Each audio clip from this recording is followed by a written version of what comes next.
Yo everyone, welcome to my predictions and breakdown of the entire UFC Fight Night Tsarukyan versus Hooker fight card.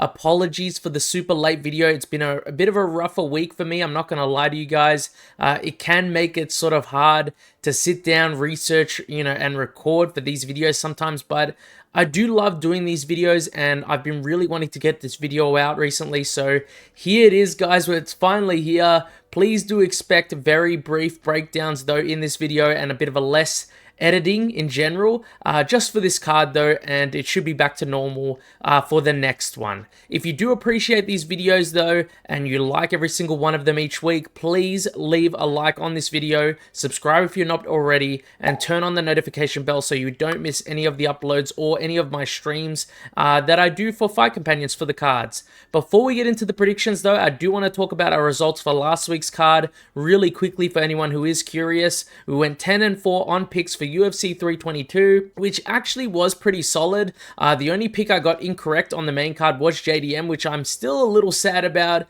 but honestly, Islam fought a perfect fight in that fight. He attacked his legs with calf kicks very heavily, and he managed to threaten submissions enough to stay on top position and land ground and pound over 5 rounds. Good performance from Islam there. Something sad about my confident picks list though is that the list I gave in the video was 100% correct, and normally I put a parlay with all of them for the card, and I did actually do that for this card, but I did also add Malcolm Wellmaker to the parlay since his fight did change and since he was added with Ethan Ewing, and I did add him to the parlay, which ended up ruining it, guys, so that's a bit unfortunate. I'm very surprised he lost though, and I'm sad because it did cost us our bet, but Ethan Ewing deserved the win. He fought very well. It was a very entertaining fight.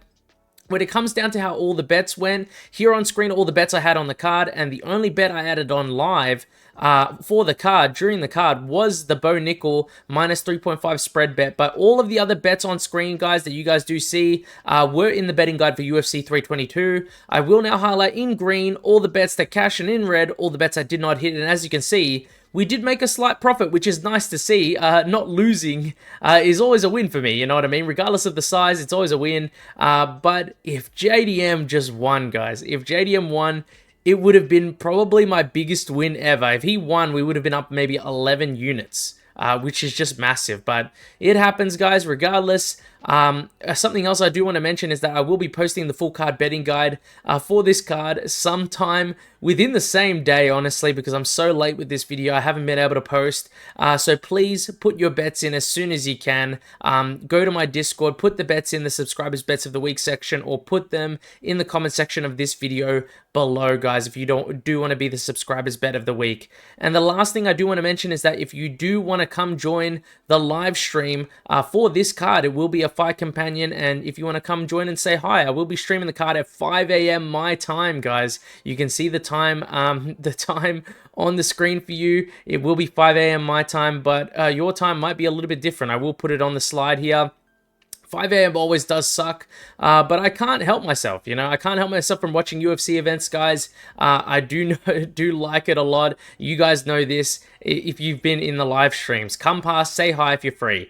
Anyways, guys, to finally jump into the video, I'll be starting with the prelims and working my way all the way to the main event. Timestamps are in the description and the comment section below if you guys do want to skip to any fight in particular. We're going to be starting with the first fight of the card, which is Marek Buljo versus Denzel Freeman. And although I don't think this fight is between the highest level of guys here, I do think that Denzel Freeman should be able to win this one against Marek Buljo, and I am going to pick him to win this one by TKO via ground and pound. I think he's got the advantage almost everywhere here, and just almost everywhere the fight can go, in my opinion. And not only that, he's also just versed a way better level of competition by literal miles, in my opinion. Like, when you compare Freeman's opponents' records to Marek's opponents' records, it's literally night and day. Denzel has wins that I think have been, like, decent. I think he's got some decent wins, like his win over Steven Apsland is pretty good. I also just think he's overall just a more proven guy here.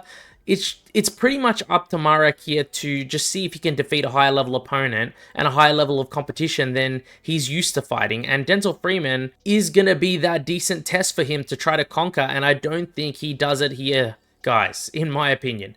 Denzel Freeman is the pick. Think he gets it done by TKO or ground and pound. Moving on to Nurullo Aliyev versus Shamrock, and I was really close to going with the underdog here in Shamrock, but overall, I do think it would just be me trying to convince myself of a potential fight reversing finish here by like submission by Shamrock, guys, and I just can't do that. Nurullo is a hard guy to get in your debut, and in the UFC in general, he's just a hard guy to verse, and even though I do think that Shem is pretty solid, I don't think he has versed anyone as solid as Nurullo, and he's just looked, how do you say, he's looked average, in my opinion, against some guys that I don't think have been that great, and it's not a good look for him, especially in my mind when he's versing someone like Nurullo, and a Nurullo will have the wrestling advantage by far in this fight, and I do see him using it here. I see him grinding Shamrock into the canvas and having a decent amount of control time over him in this fight to secure a decision victory. That's how I see this fight going, guys.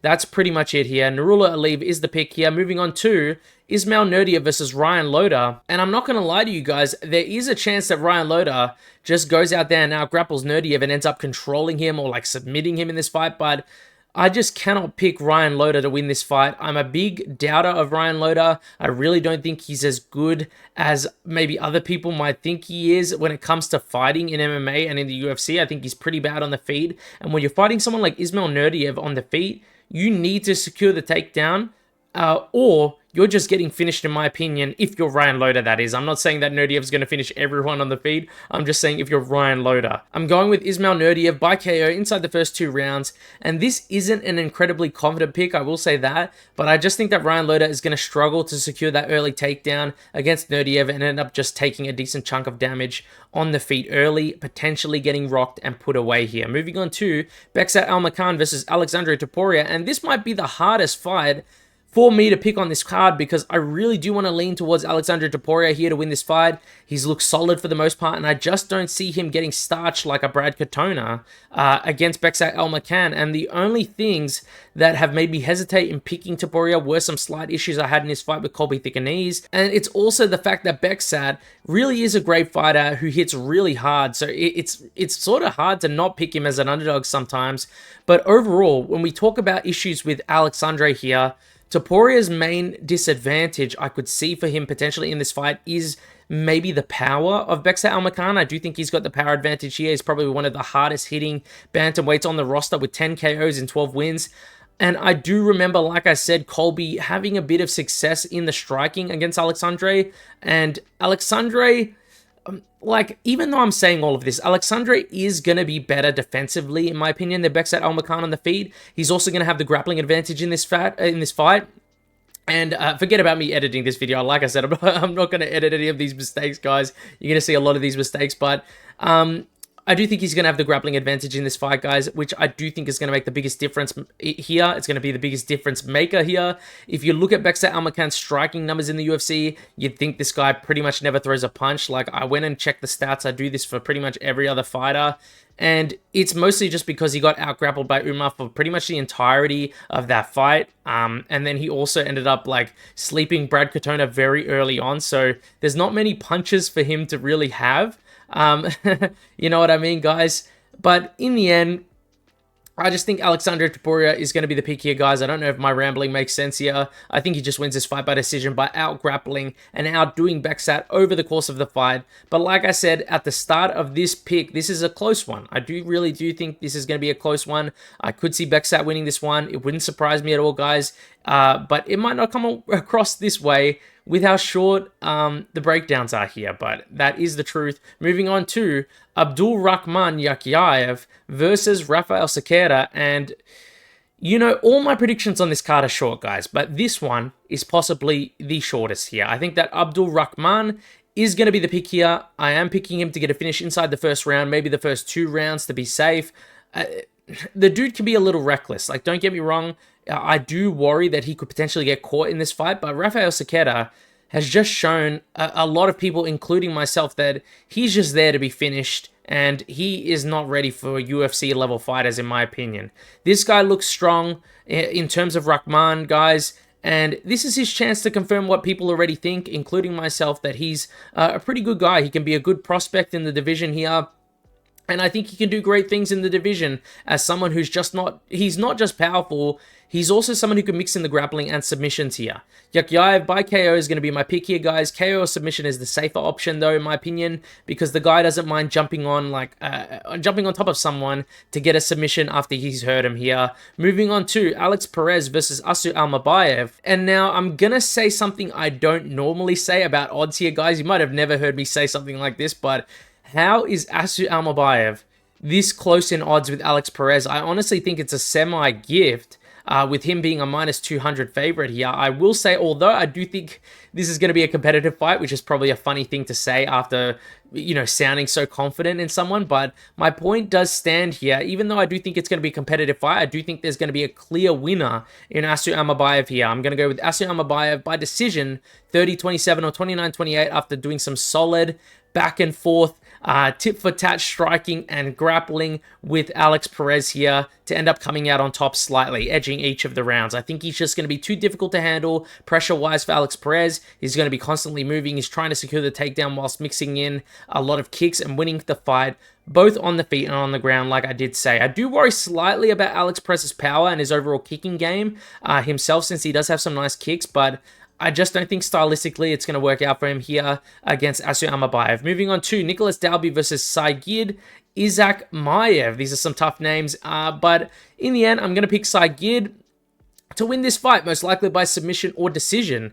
I do just think that he's going to push back Dalby here. He's going to try to push back on the pace of Dalby overall with his strong shots on the feet or his chain wrestling, guys. Either way, I see him controlling Dalby on the ground for a good portion of this fight whilst trying to work some submission attempts here. Dalby's coming off a brutal KO loss, guys. As you guys would know, it was against Randy Brown. He's also 41 years of age, which is not good. And the fact that he's also going to be versing a really solid and explosive grappler. Dalby has a few issues for him against, he's got a few issues in the past against wrestlers in general, so the odds are really starting to stack against him when you think about all these things in general. He would have to put on, a crazy pace. To win this fight, he would just have to crazily outpace Saygid here without being controlled on the ground or without being rocked by a big shot on the feet. And it's just hard to see for me personally here. I do think Dalby is tested inside the UFC, and the odds should be a little bit more respectful about that and reflect that. Saygid is good, but we need to see how he does against UFC level competition, higher level guys, not just regional guys that he's been versing. But Saygid is going to be the pick here, guys, in general, leading towards a decision, though. He should win this one, but it wouldn't absolutely stun me or shock me if Dalby does somehow outgrind him here. Moving on to Bogdan Grad versus Luke Riley. And now, if you guys have been paying attention to some of the other videos that I have made, or maybe even in my live streams, there has been a few people I've said have some solid potential if they were to come over to the UFC, and Luke Riley is one of them, guys. I've been quite hype on Luke Riley for a while now, and I hope he does win this fight. I am going to pick him to win this one too, but it just seems crazy to me with how big of an underdog Bogdan Grad is here. Luke has some solid takedown defense, don't get me wrong, and he is going to be the better, more dangerous striker in this matchup, but he hasn't been tested inside the UFC, and he can be taken down and outworked for 3 rounds, in my opinion. I can see it happening. I reckon it could happen in the future at some point. I do think Bogdan Grad, by the way, is good enough to take down and hold down Luke Riley, at least at some point in this fight, but I just think that Luke Riley either catches him or he potentially just out-damages him here to win a decision. That's my opinion, guys. I think Bogdan has had, he's had defensive issues. He's just very open. He gets hit way too much inside the boxing range, and I just think you can't do that against someone like Luke Riley, guys. I think Luke Riley is officially my pick here for this fight, and I will go with him by decision, but I really feel like leaning by KO, so I might end up changing that overall to Luke Riley by KO, but this is still a closer fight than the odds do say, in my opinion. Moving on to the main card now, Tagir Ulanbekov versus Kyoji, Horiguchi, and we're starting off the main card with a legend of the game coming back to the UFC, and he's fighting Tagir here in what will be, I believe, his second debut. Great to see Kyoji back. The guy has a great record, he's very well-rounded, and he can be very dynamic with how he moves in the striking and the grappling, by the way. Ideally, though, I would like to see these odds a little bit closer. I checked the odds. I think Tagir is a -300 favorite, and I really don't agree with that. Tagir has had trouble in the past with quite a few well-rounded guys, especially Tim Elliott. If you saw the Tim Elliott fight, and I don't even really think Tim Elliott's better than Kyoji Horiguchi in my opinion, but if I'm being honest, I do just see Ulanbekov being able to implement his kicking game here really well. I think low kicks would serve him extremely well against someone like Kyoji Horiguchi because of the way he stands, like his stance. I also think that I could see Tagir being able to take down and control Kyoji on the ground. I keep saying Kyoji, guys. This is not edited out. I'm not editing any of this out, by the way. And I also think that I could see this one potentially being a closer one, but I think Tagir will edge out the decision here. Close fight, like I said. Kyoji could get the upset. I could see it. It's not out of the question, but I am leaning towards Tagir Ulanbekov to get the decision win here by using his strong kicks and timing some nice takedowns. Moving on to Waldo Cortes Acosta versus Shamil Gaziev. And guys, this fight was just announced a couple of hours ago because Sergey Spivak is now out of his fight with Shamil Gaziev, and Waldo Cortes Acosta has jumped in to fight him on super short notice, which is crazy because he fought like 2-3 weeks ago against Ante Dalia, getting a KO win in a pretty controversial one if you guys saw it. Regardless though, I was going to lean towards Shamil Gaziev to win against Spivak by KO, but now that he's fighting against Waldo, things do change for me. Overall, I do think I am still going to slightly lean towards him to win this one. I assume that he's going to be like pretty even in odds with Waldo Cortes Acosta, but I will be changing that KO to a decision victory here. I think Shamil Gaziev gets it by decision. This is going to be a decent step up for Gaziev here. Last time he stepped up against a high-level comp, he did lose to Rosenstruik, but I will say that I don't think Waldo is as good as Rosenstruik in my opinion, but I do think he will be a tough fight for Gaziev here. That's why I think it's going to go to decision here. I think it's going to be competitive somewhat. I see this being competitive, like I said. Maybe Waldo leads the charge early, in my opinion. Maybe he's looking good with some volume, but Gaziev's looks like he's landing the more damaging strikes here. And then I also see Gaziev potentially mixing in the grappling attempts here whilst trying to apply forward pressure against Waldo, and that should help him open up some more shots on the feet, make some more impactful shots on the feet, guys. Like I said, Shamil Gaziev is my pick for this short notice fight. I am picking him to win this fight by decision, but there's a potential I could see a KO, but I'm leaning towards decision.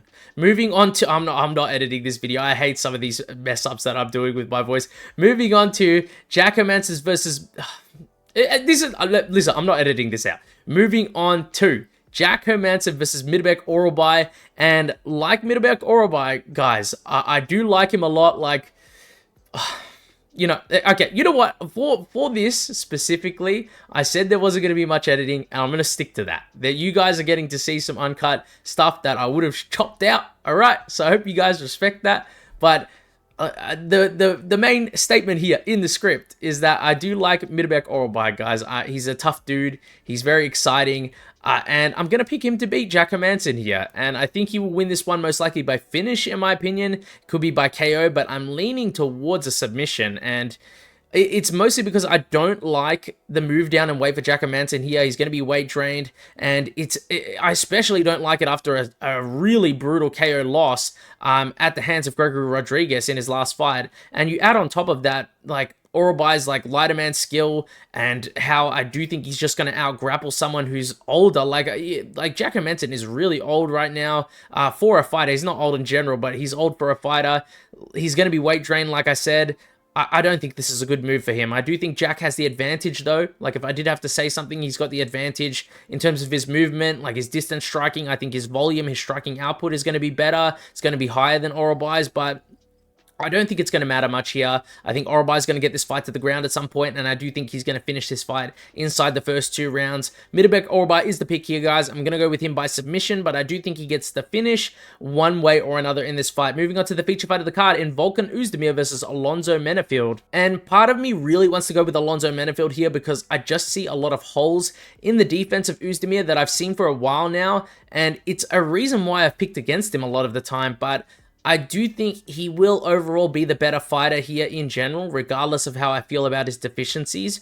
Both guys are explosive. Both guys can hit hard. I could see either guy getting a knockout here, but overall, like I said, I'm just really gonna favor the guy who I think is better overall, in my opinion. I think he's gonna be the better fighter. I think Volkan is a lot slicker. I think he will attack the legs of Menafield a lot in this fight. He's gonna be working the combinations against him, like with his hands.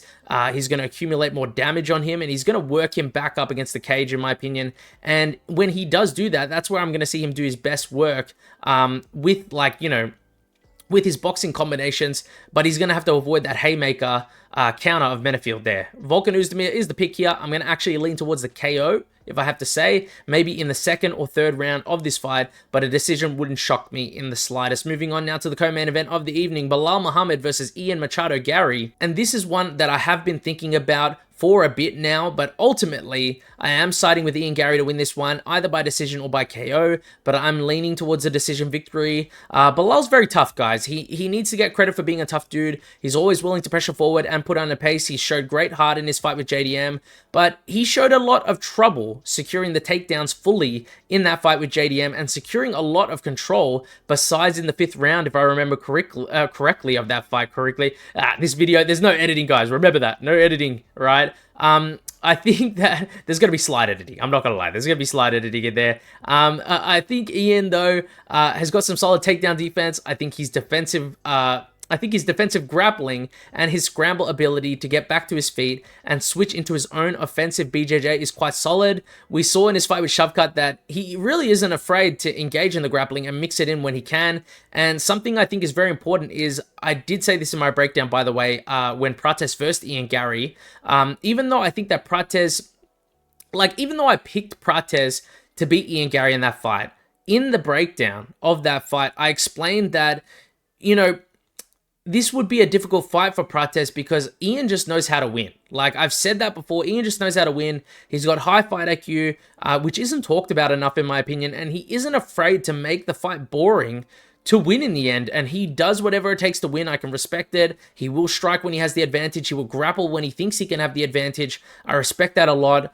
I can respect that mindset. I think he's a tough guy, and I do think he will do well against a former champion here. It's still a relatively close fight, though, because I do think there's a chance that Belal will come out strong. He looks solid, maybe out-wrestle Ian Gary for the majority of the fight to win, like, maybe 2 rounds to 1, but I don't think it happens the majority of the time. I think Ian gets it done the majority of the time here by decision or by KO. That's my prediction here. Moving on now to the main event of the evening now, guys. Arman Tsarukyan versus Dan Hooker. And as much as I love Dan Hooker, guys, I can't pick him to beat Arman here. I've seen him get finished and look bad against worse comp throughout his career, and I just think that Arman will be too much for him overall, even during Dan Hooker's resurgence as of recent, in recent years.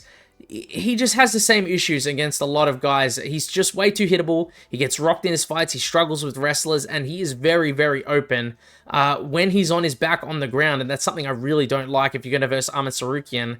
And what I mean by that, like, if you guys don't know what I mean by being open on your back, I mean like being open to shots on the ground, like ground and pound, or by like open to submissions. My official prediction for this fight will be Arman Tsarukyan by finish inside maybe the first 3 rounds or 2.5 rounds, honestly. I really do think he gets the TKO or submission victory here inside 2.5 rounds or 3 rounds. That's my prediction for the main event, guys. Arman, he's just too good. Like, as much as I love Dan Hooker, Arman really is too good. And what's worse for Hooker here is that he's just been quite inactive, and although that's something that's probably a bit funny to mention because Arman's probably been, he's been out of the octagon for longer than Hooker has, and so it might seem silly to bring up, but Arman actually has been quite active. Like, if you look at Arman's record, he's been doing a lot of grappling matches, and he's been looking quite sharp in his grappling, and I expect his grappling to look even sharper in the cage than before in his last performance. And I really do think that just spells trouble for Hooker here. And trust me, guys, like I'm saying all this, I would love if Dan Hooker just KOs him. Like, I'm a big fan of Dan, but I don't think it happens, and I think the odds are pretty spot on here. That wraps up my full card predictions and breakdown for the entire UFC Fight Night Tsarukyan versus Hooker fight card. If you guys have any thoughts or any questions for me regarding the card, and feel free, by the way, to leave a comment, and I'll do my best to respond to every single comment left in the comment section below. Let me know what you think about these no or less editing video. I just couldn't do it, guys. You know, like I said, it's not been the best week. I might talk about it a bit more on stream if people are asking any questions and stuff. But thanks for watching, and see you guys next time.